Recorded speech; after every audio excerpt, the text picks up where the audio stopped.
सोनपुर गांव के मुखिया कड़क सेठ अपने बेटे कालू से बहुत परेशान रहा करते थे। कालू कौआ अपने पिता के किसी भी काम में सहयोग नहीं करता था। वो दिन भर अपने दोस्तों के साथ यहाँ वहाँ घूमता रहता था और खाली समय पर सिर्फ सोता था। गांव का मुखिया होने के कारण कड़क सेठ को हमेशा यही परेशानी रहती थी कि किसी दिन गांव पर अगर कोई मुसीबत आ गई तो उनका बेटा जिम्मेदारी कैसे संभालेगा। एक दिन कड़क सेठ को बहुत गुस्सा आ जाता है और वो कालू कौए को डांटते हुए कहते हैं, कालू तू कब तक इसी तरह आवारागर्दी करता रहेगा। तेरे उम्र के कौए दूसरे शहर जाकर बड़ी बड़ी नौकरी कर रहे हैं या फिर वो लड़के अपने पिताजी के साथ गांव की पंचायत पर बैठते हैं। मैं तुझे बोल बोल कर थक गया हूँ, लेकिन तू मेरी कोई बात नहीं मानता है। तू सुधरने का नाम ही नहीं लेता है। अब मैंने फैसला किया है कि तू गांव में तभी आएगा जब तू कोई काम करेगा। कड़क की पत्नी कहती है, अरे जी ऐसा गुस्सा क्यों कर रहे हो बच्चे पर, ये आखिर जाएगा कहाँ। तभी कालू कहता है, अरे मम्मी तुम चिंता मत करो, मैं तो अभी बबलू के घर जा रहा हूँ पतंग उड़ाने के लिए। उसके पिताजी फिर गुस्सा करते हैं, तो किसी के घर नहीं जाएगा। मैंने जो कह दिया वो कह दिया। अब तू कल सुबह काम की तलाश में जाएगा और तभी लौटेगा जब तेरे पास कोई काम होगा। कालू को जिम्मेदार बनाने के लिए उसके पिता ने उसको घर से बाहर निकाल दिया और काम की तलाश में लगा दिया। वैसे तो कालू का मन काम की तलाश में बिल्कुल नहीं लग रहा था। वो एक जंगल के कोने में पहुंचा। कालू उड़ते उड़ते एक जगह पहुंचा और देखा कि वहां पर एक साधु महाराज तपस्या कर रहे हैं। उनके पास से एक नाग निकला। कालू ने देखा कि वो नाग उन साधु बाबा को डसने वाला ही है। कालू ने फुर्ती दिखाकर उस सांप को पकड़ा और दूसरी तरफ फेंक दिया। इस शोर से साधु बाबा की तपस्या टूट गई। साधु बाबा ने सांप को झाड़ियों में भागते हुए देखा। धन्यवाद बेटा, तुमने आज मेरी जान बचा ली। चलो मेरी कुटिया में चलो, वहाँ बैठकर बात करेंगे। साधु की कुटिया में जाकर कालू उनसे कहता है, वाह साधु बाबा जी, ये बांस की कुटिया तो बहुत सुंदर है। हाँ बेटा, ये बांस की कुटिया मैंने खुद से बनाई है।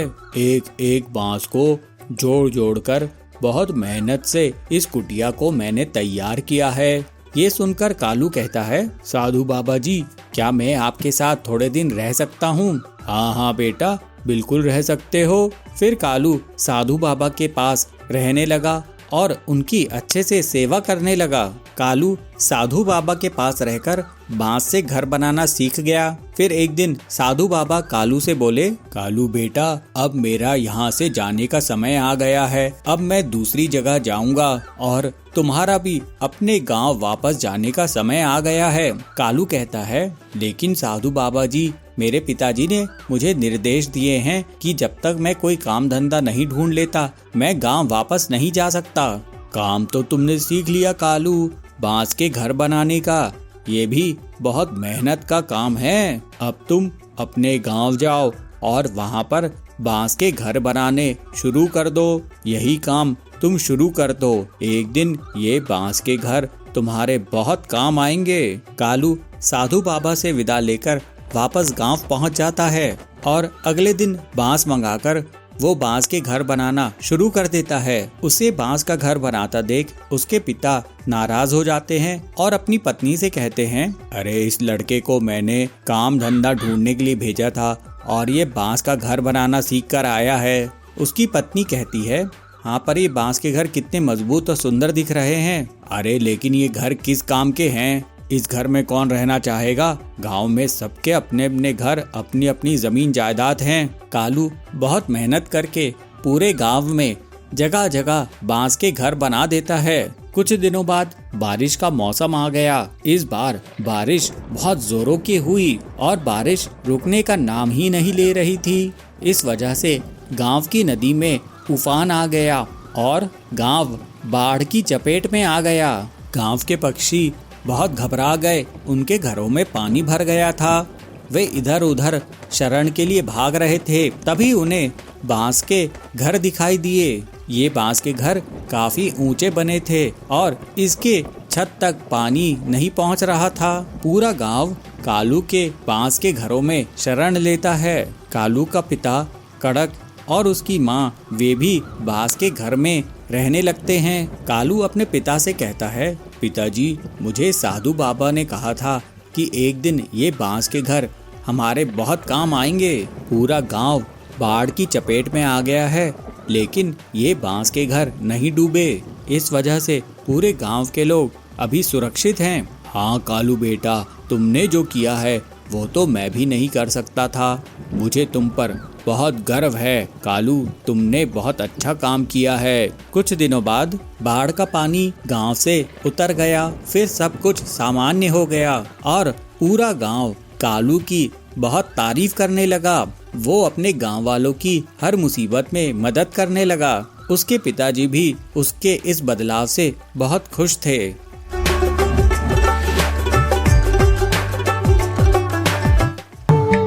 मूंगा गांव के जंगल में बबलू अपनी पत्नी पीलू के साथ रहता था। बबलू बहुत ही नेक दिल ईमानदार कबूतर था। बबलू एक बार बेकरी की दुकान खोलता है तो गांव के लोग उसे उधार में केक, ब्रेड वगैरह ले जाते थे और फिर उसको कभी भी पैसे वापस नहीं करते थे। इस वजह से उसे बेकरी बंद करनी पड़ गई। ऐसे ही एक दिन बबलू परेशान बैठा था, तब पीलू उसके पास आके बोलती है, क्या हुआ जी, आप परेशान क्यों हैं? तुम तो जानती ही हो ना पीलू कि मैं जो भी काम शुरू करता हूँ उसमें मेरा सिर्फ और सिर्फ नुकसान ही हो जाता है। मैं तो ये समझ ही नहीं पा रहा हूँ कि मेरा इतना नुकसान आखिर क्यों होता है। आपको नुकसान इसलिए होता है क्योंकि आप जरूरत से ज्यादा सीधे साधे हो। इन गांव वालों ने आपका बहुत फायदा उठाया है। आप उधार में चीजें देते गए, लेकिन ऐसा आगे से चलता रहा तो हमारे पास खाने के लिए भी पैसा नहीं बचेगा। तुम सही कह रही हो पीलू। मैं अब एक आखिरी बार कोई काम शुरू करके देखता हूँ। अगर अच्छे से चला तो ठीक है, नहीं तो शहर जाकर कोई नौकरी ढूंढ लूंगा। हम यही कुछ काम कर लेंगे, मगर आप उधार किसी को नहीं देना, ये सोचकर ही काम शुरू करो। ठीक है, एक आखिरी बार मैं कोशिश करता हूँ। कुछ दिनों बाद बबलू पीलू से कहता है, पीलू, मैं बाजार घूमकर देख रहा था कि कहाँ किसकी दुकान है किसकी नहीं है। मैंने देखा कि हमारे गांव में सब्जी की दुकान तो है ही नहीं। गांव वाले पड़ोस के गांव से सब्जियां खरीद रहे थे, इसलिए मैं सोच रहा हूँ कि मैं सब्जी की दुकान लगाऊंगा। ये तो सच में बहुत अच्छी आइडिया है। अब मैं अपनी आखिरी जमा पूंजी लगा रहा हूँ, इसको मैं बर्बाद होने नहीं दूंगा। फिर जल्द ही बबलू अपनी सब्जी की दुकान खोल लेता है। बबलू के बहुत बार कहने के बाद भी बहुत से गांव वाले अभी भी उससे बिना पैसे दिए सब्जी ले जाया करते थे। एक दिन पीलू भी उसकी दुकान में इसीलिए बैठती है कि लोग बिना पैसे दिए सब्जी नहीं ले जा पाए। एक दिन डॉक्टर बबली उनकी दुकान में आती है। पीलू, बबलू, तुम्हारी दुकान में सलाद का वेजिटेबल्स है क्या? डॉक्टर मैडम, ये लीजिए सलाद के वेजिटेबल्स, ये बहुत ही स्वादिष्ट है, लेकिन थोड़े महंगे हैं। मैं इन वेजिटेबल्स की सलाद खाती हूँ। ये स्वादिष्ट तो होते ही है, लेकिन फायदेमंद भी बहुत होते हैं। और रही बात कीमत की, तो हेल्थ इज वेल्थ। अभी मौसम बदलने वाला है और ये आने वाली गर्मी के मौसम में गर्मी से बचाएगा।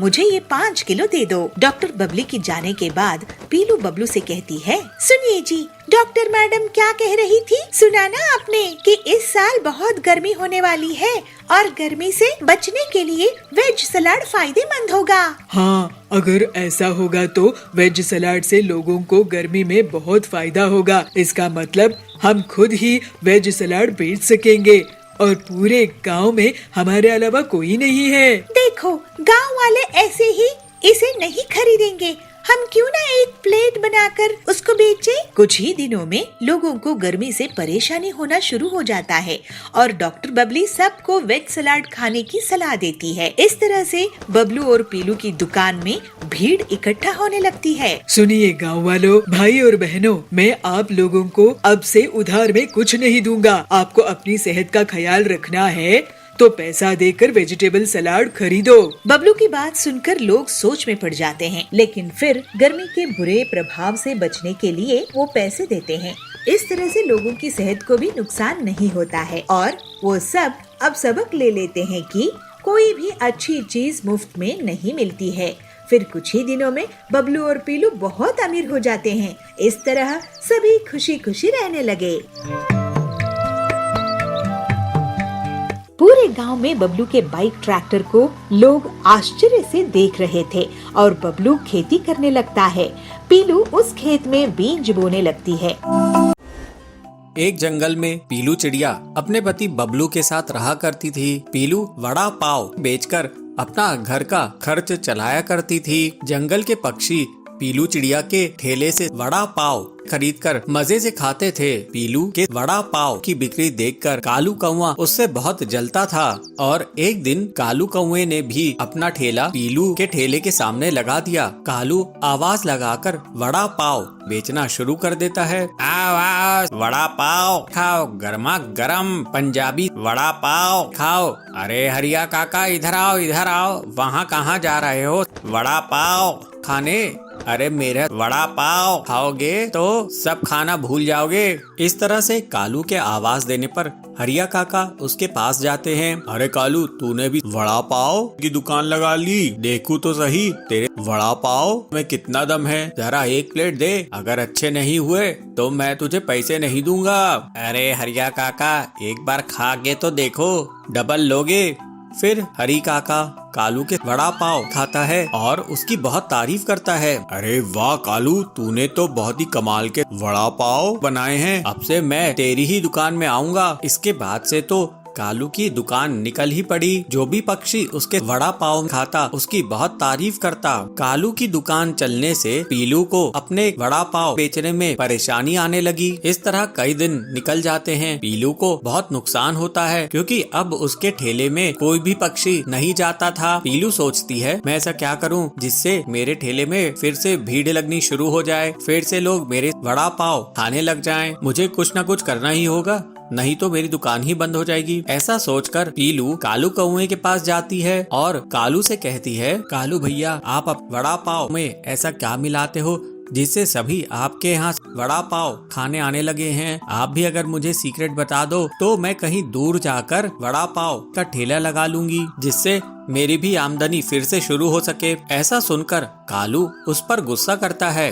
अरे मुझे पागल समझ के रखी हो क्या पीलू चिड़िया? मैं तुम्हें सीक्रेट क्यों बताऊं? मैं अपना क्या नुकसान कर लूं? अभी चलो भागो यहाँ से। इस तरह से पीलू दुखी होकर वापस अपने ठेले पर आती है और सोचती है, लगता है अब तो मुझे अपना ठेला बंद करना ही होगा। फिर पीलू शाम में अपनी दुकान बंद करके घर की ओर लौट रही थी। तभी पीलू की नजर कालू पर पड़ती है और पीलू कालू का पीछा करने लगती है। वो देखती है कि कालू दूसरे पक्षियों के घोंसले से उनके अंडे चुरा रहा है। पीलू सोचती है, अरे ये कालू क्या कर रहा है, पक्षियों के अंडे क्यों चुरा रहा है? फिर पीलू कालू का पीछा करते हुए उसके घर तक पहुँच जाती है और देखती है कालू अंडों को ले जाकर वड़ा पाव के मसाले में फोड़कर मिला देता था। पीलू ये देखकर चौंक जाती है। वो सोचती है, ओह ये राज है कालू के वड़ा पाव के स्वादिष्ट होने का, ये तो बहुत गलत बात है। फिर पीलू तुरंत उड़कर पक्षियों के पास जाती है और उन्हें पूरा सच सच बता देती है।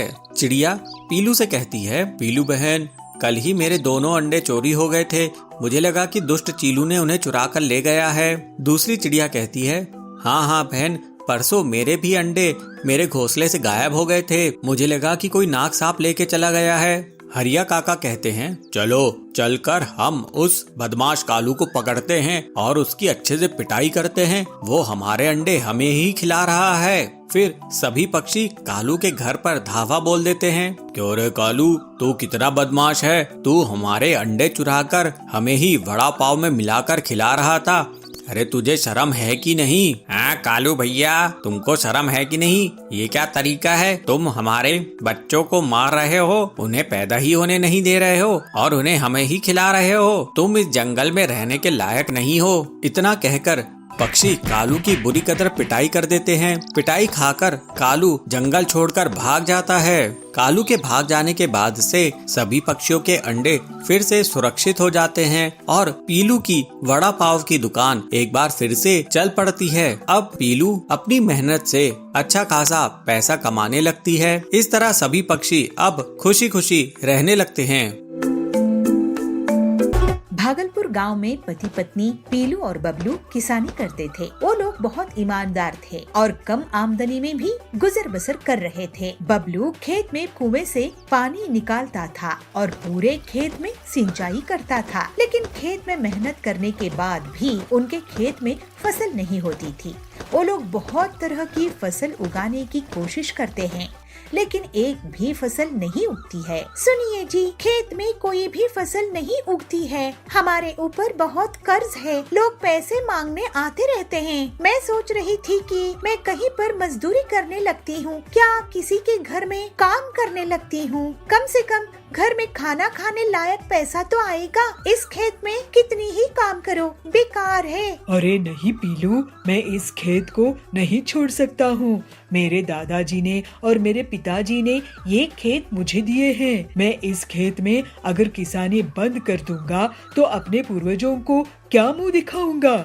और वैसे भी मैं एक किसान हूँ, ऐसे मजदूरी नहीं कर सकता। लेकिन हम कब तक ऐसे ही रहेंगे? देखो, तुम्हारा कहना सही है कि घर के लिए कमाई होनी चाहिए, तो तुम कहीं पर काम कर लो। मैं इस खेत में फसल बोता रहूंगा, क्योंकि ये मेरे लिए माँ जैसी है। अगर इसे ऐसे ही खाली छोड़ दिया तो यहाँ लोग शराब पीने लगेंगे और यहाँ गंदगी फैलाई जाएगी। ठीक है जी।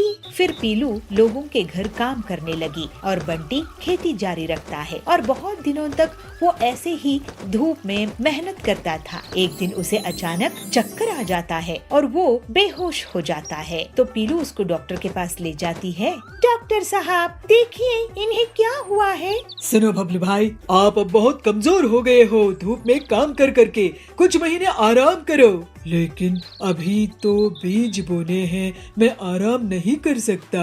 बबलू फिर से अपने खेत में काम करने लगता है। हे भगवान, इनको कैसे समझाऊं कि अपनी सेहत का ख्याल रखा करें। अब आप कुएं से पानी नहीं निकालेंगे, मैं निकालूंगी। पीलू कुएं से पानी निकालने लगी है। तभी उसमें से एक बाल्टी भर रुपये निकल आते हैं। ये देखकर दोनों पति पत्नी चौंक जाते हैं। अरे ये क्या, इतने सारे पैसे? तभी उसके खेत से एक देवी प्रकट होती है। बेटा बबलू, बेटी पीलू, मैं धरती माँ हूँ। तुम्हारी सेवा और ईमानदारी से बहुत खुश हूँ।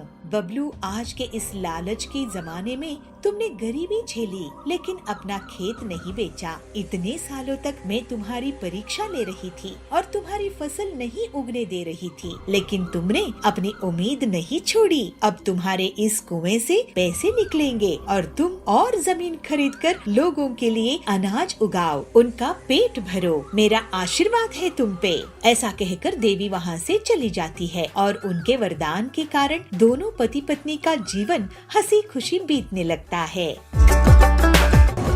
साधुपुर नाम के गांव में सिंदूर नाम का एक लड़का रहता था। वह देखने में बहुत सुंदर था, लेकिन उसकी एक आदत खराब थी कि वह खाना खराब करता था। वह ज्यादा खाना लेकर खाना फेंक देता था। कुछ समय बाद उसकी शादी हो गई। वह घर जमाई बन गया। उसके ससुर ने उसको तिजोरी की चाबी और बाकी सभी जिम्मेदारी सौंप दी और बोले, मैं अभी तक अच्छे से कारोबार चलाता आया हूँ। अब तुम्हें इन सब को कारोबार की जिम्मेदारी को निभाते हुए कारोबार चलाना है। सिंदूर ने अपनी ससुर की बातों को कबूल किया।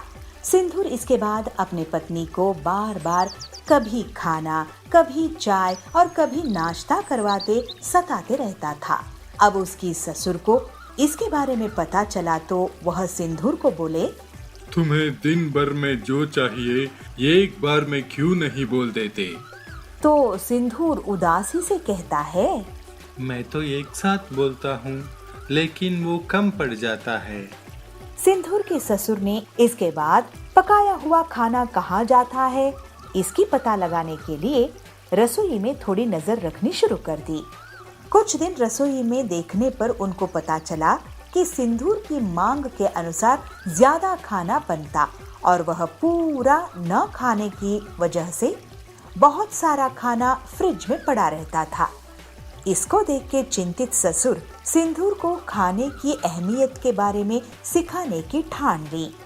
एक दिन उन्होंने सिंदूर को बुलाकर कहा, हमारे पहले वाले नौकर के बच्चे की तबीयत ठीक नहीं है, मुझे वहाँ जाना है, क्या तुम भी चलोगे?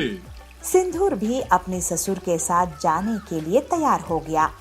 अपने नौकर की बस्ती में जाकर सिंदूर के ससुर ने कहा, मैं अभी रास्ता पूछ कर आता हूँ। इसके बाद सिंदूर वहीं खड़ा रहा। सिंदूर ने एक घर के अंदर झांक कर देखा तो एक छोटा बच्चा भूख के कारण रो रहा था। उसकी माँ ने अपने अनाज के सारे डिब्बे बर्तन देखे, लेकिन वो खाली थे। यह देखकर सिंदूर को रोना आ गया। कुछ देर बाद उसके ससुर आए और उसको अपनी नौकर के घर लेकर गए। नौकर के घर जाने पर उसका लड़का बीमार लेटा हुआ था। जब सिंदूर के ससुर ने बीमारी का कारण पूछा तो नौकर ने कहा, ये घर से बचा हुआ भोजन लेकर खाया था, लेकिन उसको नहीं पता था कि वह खाना खराब था। उसको खा के बेटे की तबीयत खराब हो गई है। यह कहकर वह रोने लगा। कुछ देर के बाद सिंदूर और उसके ससुर अपने घर आ गए। घर आने पर सिंदूर अपने ससुर के सामने हाथ जोड़कर क्षमा मांगते हुए आंख में पानी भर लेता है। जब उसकी ससुर ने कारण पूछा तो सिंदूर कहता है, मैं खाने को कितना बर्बाद करता था और किसी को खाने के लिए 2 वक्त की रोटी भी नहीं है। अब के बाद मैं खाने को कभी बर्बाद नहीं करूंगा। सिंदूर को खाने की कीमत महसूस होने पर उसके ससुर खुश हो जाते हैं और सिंदूर ससुर से कहता है, हमें अन्न को कभी भी बर्बाद नहीं करना चाहिए। इसके प्रायश्चित के लिए मैं अपनी हैसियत के हिसाब से हर दिन अन्नदान का बीड़ा उठाता हूँ। कहते हुए प्रसन्नता से अपने घर के पास के मंदिर जाके अन्नदान पे जुट जाता है।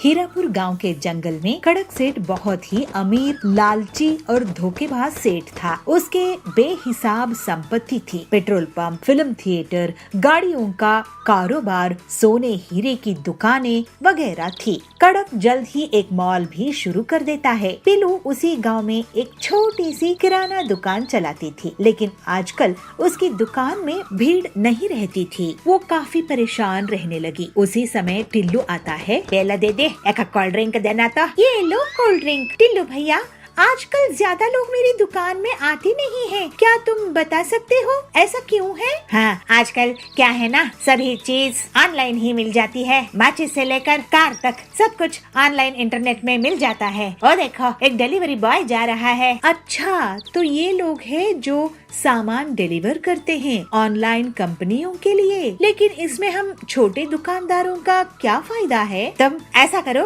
कि किसी मेन मार्केट जगह में अपनी दुकान लगा लो। बड़ी दुकानों में भीड़ रहेगी, कुछ लोग तुम्हारे यहाँ भी आ जाएंगे। इसके बाद पीलू घर आके अपने पति बंटी को सब कुछ बताती है। तो बंटी कहता है, कड़क सेठ का मॉल इस जंगल में बहुत चलता है, क्यों ना तुम उसी के बगल में दुकान खोल लो, पैसों का इंतजाम मैं कर दूंगा। लेकिन कड़क सेठ बहुत चालाक था।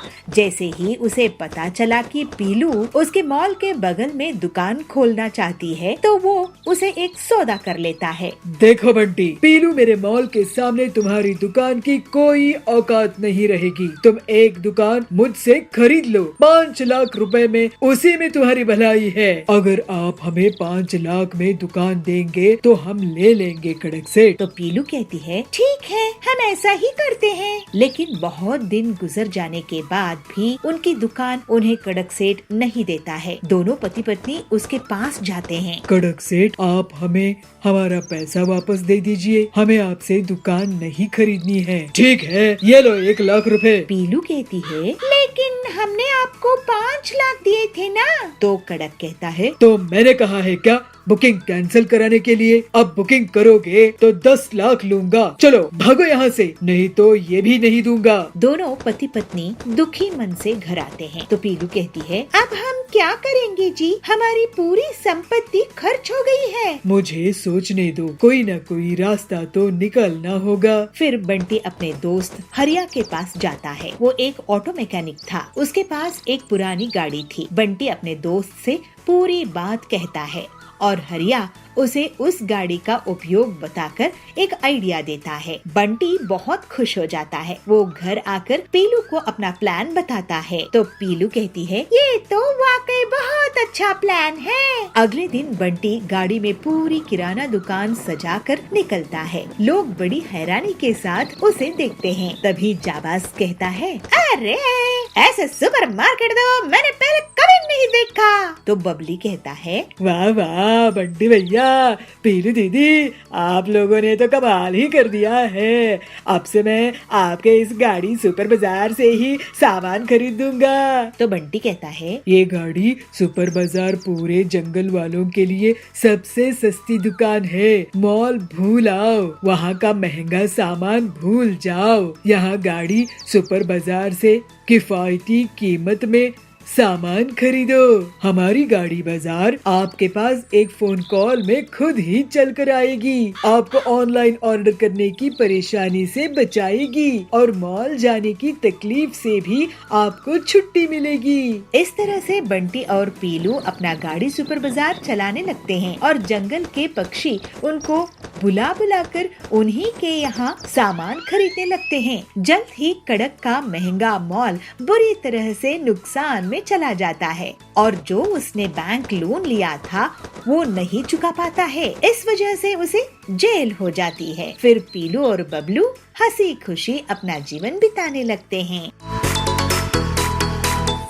कान्हापुर जंगल में सभी पक्षी मिलजुल कर साथ रहा करते थे। उसी जंगल में कड़कनाथ कौवे का परिवार भी रहा करता था। उसका बेटा कालू कौवा बहुत ही शरारती था। उसने जंगल के सभी पक्षियों की नाक में दम कर रखा था। इस तरफ पीलू चिड़िया बहुत सालों बाद माँ बनी थी। उसके घर में खुशियों का माहौल था। एक दिन पीलू चिड़िया अपने पति बबलू से बातें कर रही थी। बबलू जी, बहुत सालों बाद हमें भगवान ने माँ बाप होने का सुख दिया है। हम अपने बच्चे को किसी प्रकार का कोई कष्ट होने नहीं देंगे। हाँ पीलू, तू बिल्कुल सही कह रही है। हम अपने बच्चे को बहुत अच्छा संस्कार देंगे जिससे वो बड़े होकर जरूरतमंदों की सेवा कर सके। हाँ जी, आप सही कह रहे हैं, लेकिन हमें एक बात का ध्यान रखना होगा कि ये कभी भी कालू कौवे से दोस्ती ना करे। आप तो जानते ही हैं कि कालू कौवा कैसे सभी पक्षियों को परेशान करता रहता है। दोनों पति पत्नी अक्सर अपने बच्चे के भविष्य को लेकर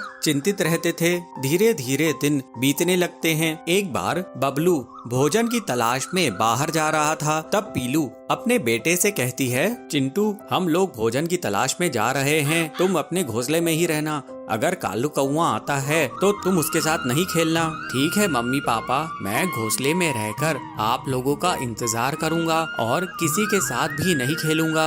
दोनों पति पत्नी निश्चिंत होकर वहाँ से चले जाते हैं। उनके जाने के थोड़ी देर बाद ही कालू कौवा उनके घर पहुँच जाता है। चिंटू, ए चिंटू, देख मैं तेरे लिए मूंगफली लेकर आया हूँ। अरे इन्हें खा के तो देख, कितने स्वादिष्ट हैं। कालू भैया, आप यहाँ से चले जाओ, मैं आपकी दी हुई मूंगफली नहीं खाऊंगा। मेरे मम्मी पापा ने आपके साथ खेलने से मना किए हैं। ये सुनकर कालू कौवा बहुत गुस्सा हो जाता है, लेकिन वो अपने गुस्से पर काबू करके चिंटू से एक गिलास पानी मांगता है। चिंटू कालू के लिए पानी लेकर आता है। कालू पानी पीकर चिंटू को पीटने लगता है और उसे डराते हुए कहता है, अपने मम्मी पापा को बता देना कि तेरी पिटाई मैंने की है। तेरे माँ बाप मेरा कुछ नहीं बिगाड़ पाएंगे। जब पीलू और बबलू घर वापस आते हैं तो अपने बेटे की हालत देखकर घबरा जाते हैं। चिंटू अपने माँ बाप को सारी घटना बताता है। पीलू इससे बहुत गुस्से में आ जाती है और कालू के घर जाती है।